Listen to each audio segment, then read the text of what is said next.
How to compliment yourself without feeling silly.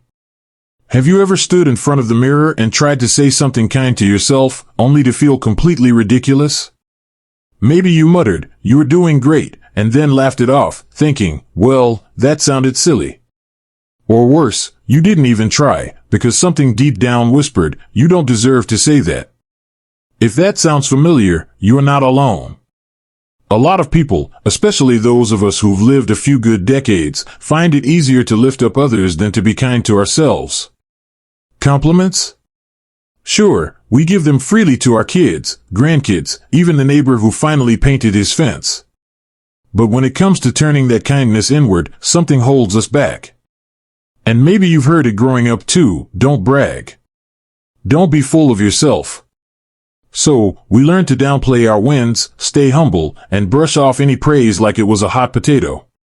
But here's the thing: being kind to yourself isn't bragging. It's survival. Especially as we age. After 60, life doesn't slow down. Our bodies change. Our relationships shift. The world can feel a little more distant sometimes. And in those quiet moments, when the house is empty and the phone doesn't ring, it becomes more important than ever to have a voice inside you that's for you, not against you.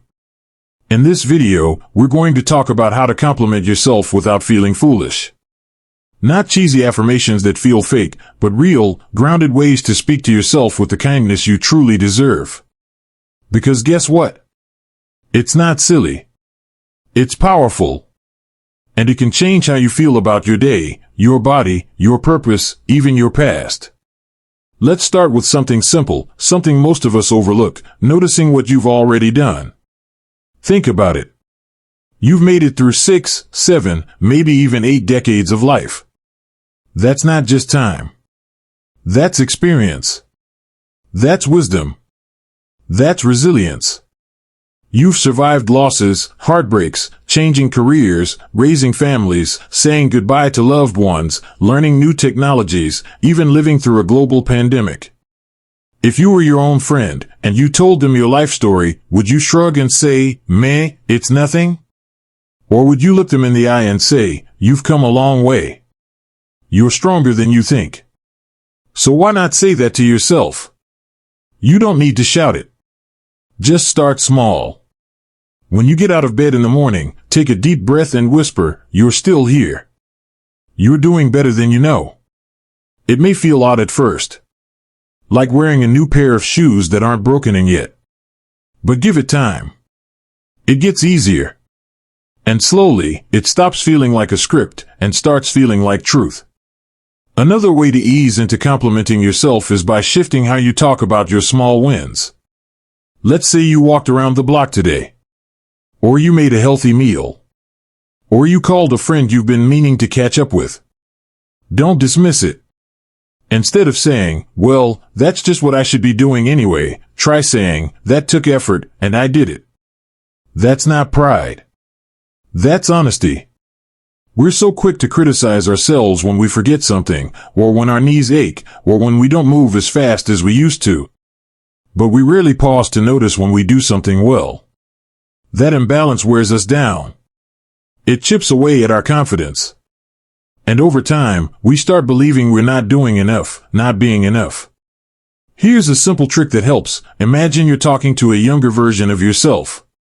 Picture that 20-year-old you, full of hope, dreams, maybe a little scared of what's ahead. Now imagine you could whisper to them across time. Wouldn't you want to say, "You're doing great. Keep going. I'm proud of who you're becoming"? That younger version of you still lives inside you. So say it. Say, "I'm proud of how far I've come." Say it when you're brushing your teeth, when you're sipping your morning coffee, or when you're staring out the window on a quiet afternoon.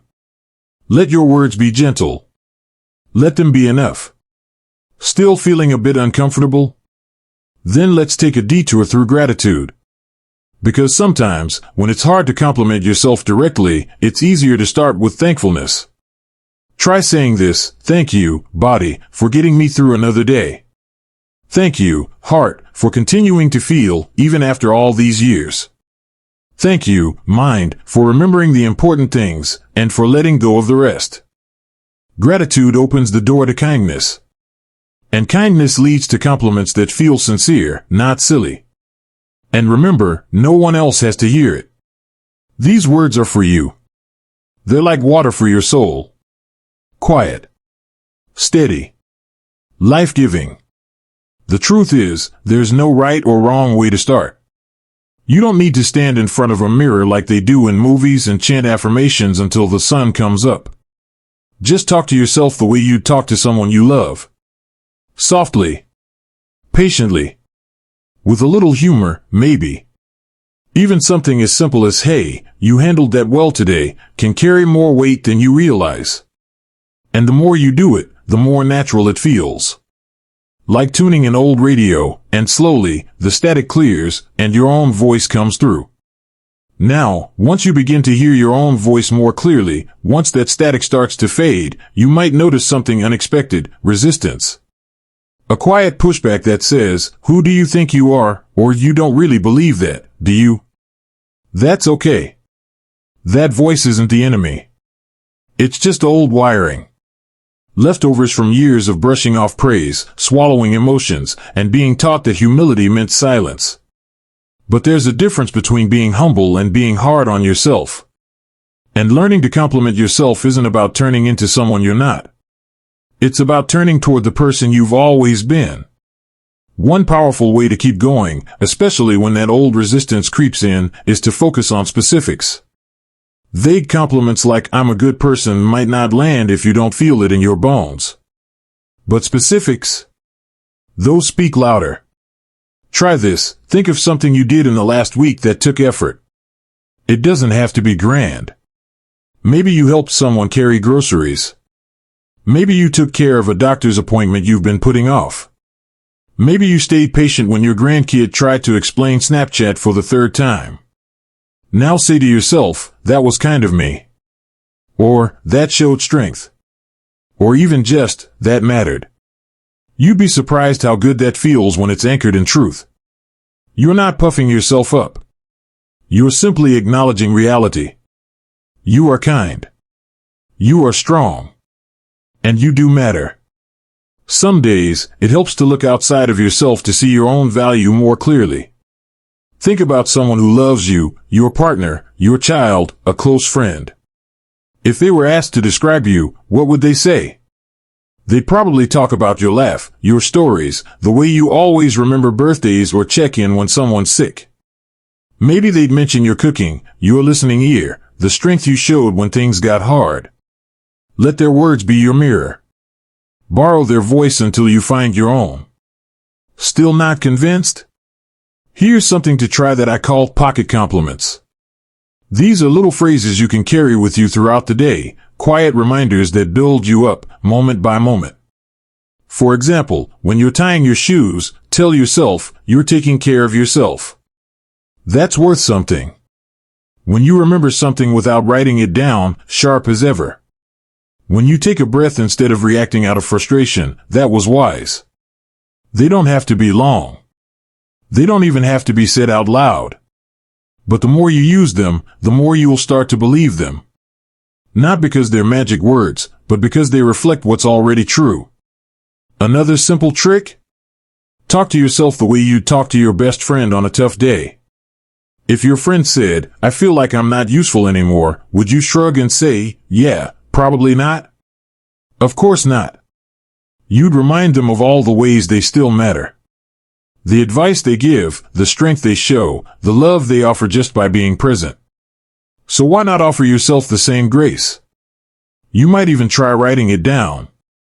Just one compliment a day. You don't have to call it a journal if that feels too formal.